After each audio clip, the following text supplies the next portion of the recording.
Ukraine. A Cape Town medical student stuck in war-torn Ukraine is taking a bus trip to get to the safety of Hungary. 20-year-old Huryn Velasker has been studying at the eNCA National Medical University for the past 3 years. She's appealing to the South African government to help South Africans who have no means of getting out. eNCA's Ayesha Ismail has been in contact with Velasker. Ayesha, I know that you pretty much stayed with her through this journey. She's got on the bus. Talk to us about her journey and where she is at the moment. So, Sally, before she got into the bus, she was talking to me and telling me about the situation in Venezia, where she is studying. She's been there for 3 years. She said that she has been in contact with the South African ambassador in Ukraine, who then put her in contact with other South African students. And she said she then contacted the South African students and tried to get them to get onto the bus with her. But she said most of them declined because, you know, once they get to the border, whichever borders they're going to go to, what do they do then? They were saying to her that they do not have money to fly back to South Africa, and it is for that reason that they felt that they better stay in Ukraine and in Venezia, where she was studying, and hoping that they would either be, you know, remain safe there, or that they would be able to be evacuated. But of course we know now that there are no evacuation plans in place, and in any case it is only cabinet who can make that decision. But coming back to Huryn Velasker, she did say to me that she managed to get onto the bus. In fact, she sent me this video.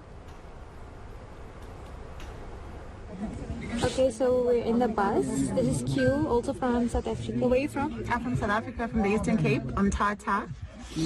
Okay, so we're on our way to Hungary. It might take like about 12 hours to reach there, and we really hope that the embassy, the government will try to help us get out of it as soon as possible, because there are over thousands of students over there. So how do you feel? I'm actually terrified because I've been here ever since the war started, and it was quite chilled. But now I'm leaving the town, which I was comfortable in, going to another city, which is scary, but we'll see. Hope for the best. Yeah.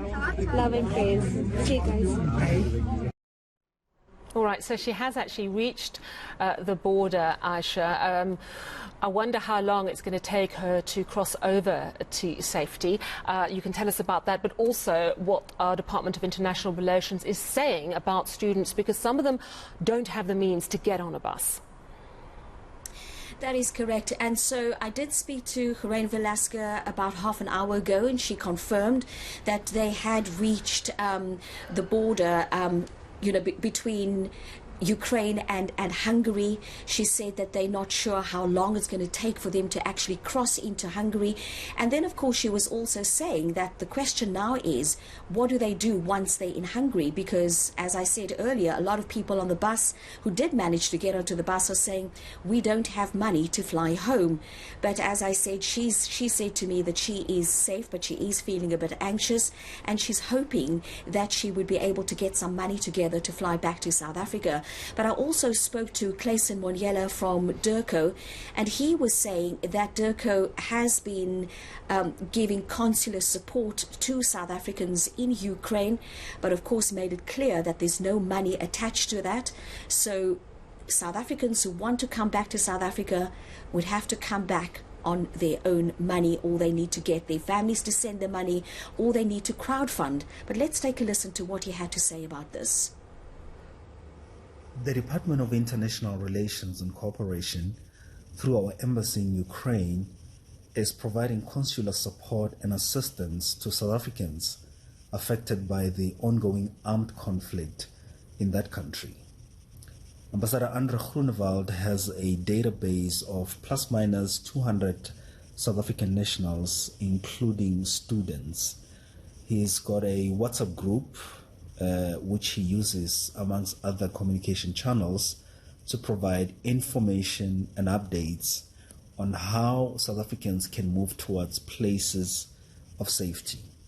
We've advised these South Africans to move to the borders of countries that are receiving refugees and people fleeing from this armed conflict. This includes Poland, Romania, Hungary, Moldova, and others. Ambassador Mgomezulu has been on the ground at the Ukraine-Poland border. We also have Ambassador Tsengiwe on the Ukraine-Hungary side to facilitate the movement of South Africans into these neighboring countries, receive them and offer further support.